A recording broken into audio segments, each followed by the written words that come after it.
just looking at the first goal, no one closed Glover down. How was he able to put that cross in? Even the turn from that Teti before it, he played a ball and no one put a chance. You don't put tackles in, players are going to come at us, you're going to score. It was a free header from Daly. And we've seen this so many times. The defence just switched off. It's like there's no communication. One man covers one player, another man has his back. And they were easy goals that they scored. And it's fair, they worked well. They did a game plan on us. So I'll actually wait here a bit just to put the post-match review on from the Aldershot game. And let's not kid ourselves. That was terrible. That was up there as one of the worst performances this season from us.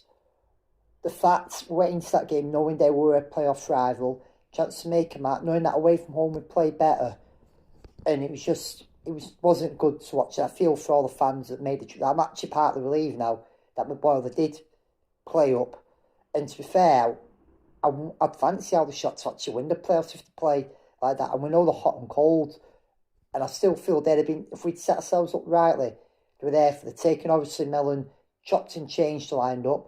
Satchef, who had a good game the other night, wasn't even in the squad, but we just turned up and it was like, again, this, let's just hoof it. We didn't play it on the deck enough. Obviously, the first half, they literally pinned us to our own half. Sutton and Garner's head clash didn't help, but let's be realistic. Sutton was not having a good game and was getting rinsed on that right-hand side. Aldershot knew where our weak spot was and we're exposing it. And Aldershot's fair looked a lot comfortable on the ball. They attacked more and we sat deeper. The more they came at us and they grew in confidence. Obviously, McGay getting booked didn't help.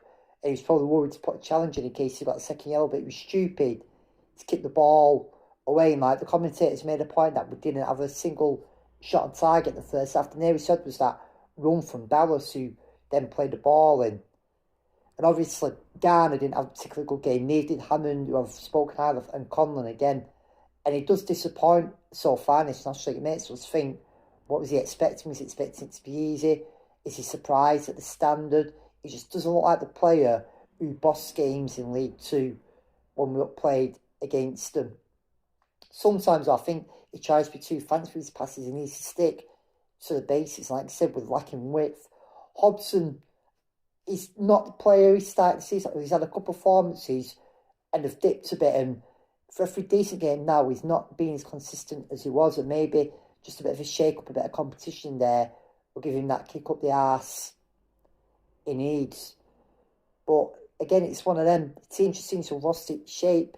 The defence, like, basically leaving gaps, exposing midfield. There's no midfield. When Fondop and Noah would come on for a spell of about 5 minutes, we did seem to have them worried at the back. We seemed to be looking forward, and then they just died off. And although we lost 2-0, it felt more like, to me, a 4-0, 5-0. And it's one of them, when you're inconsistent, as we are, it's one of these fans are not happy, although we are in the playoffs, and yeah, we have improved on run stuff, but we improved because we're in a league of poor teams. And it feels like no one wants that playoffs. It's like they've took for granted being in a playoff spot, where they forget we need to build on it, we need to capitalise it, we need to sustain it. And we can't just gamble on finishing in them two bottom places, the last places in the playoffs, and at least it shows that we're not immune to losing from away from home. Obviously, we've now got a big game against Halifax, although a pitch inspection has been called for later on today. But Mellon, his interview, yeah, he was angry, frustrated, but the ball has him. He picked that team. He made the changes. And he needs to sit down and think, what is his best 11? We need to play it on the deck more. None of this hoofing the ball, because it's not working. We've got players in there, players that like to run with the ball, players that can do better than what they are. You should be looking at Aldershot and thinking, right, what can we learn from them? And I said beforehand that they will cause our defence problems. Credit to Hudson for making that save from the penalty spot. But let's just say it's one of them games, again, that will go up there in this season, which shows we've got a lot of work still to do.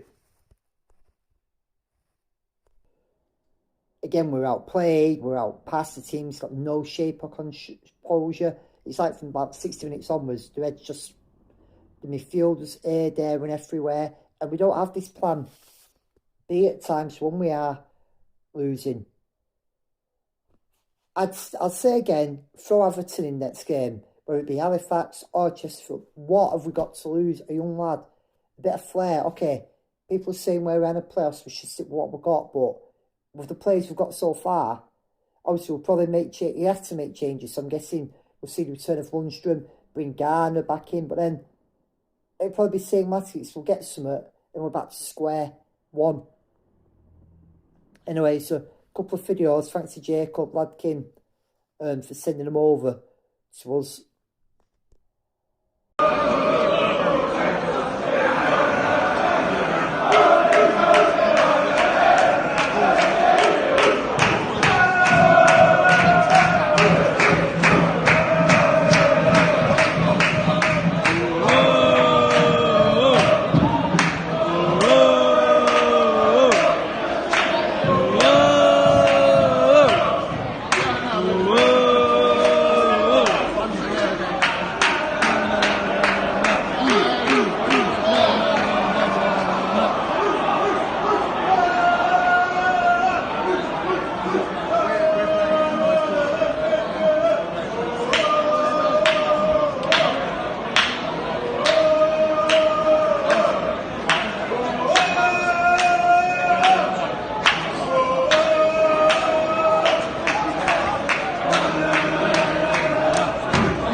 I just want to end this week's Story of Blues with Happy Mother's Day to all your mothers and all our mothers. I know we've got a good number of females who watch Oldham, and it's great to see.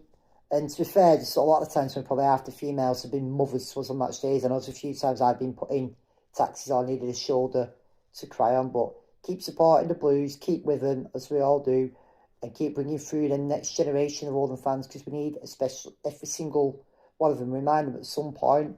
I don't know how, I don't know where, I don't know when, but the good times will return. I'm Tommy Oldham. See you on the terraces. Come on, Oldham.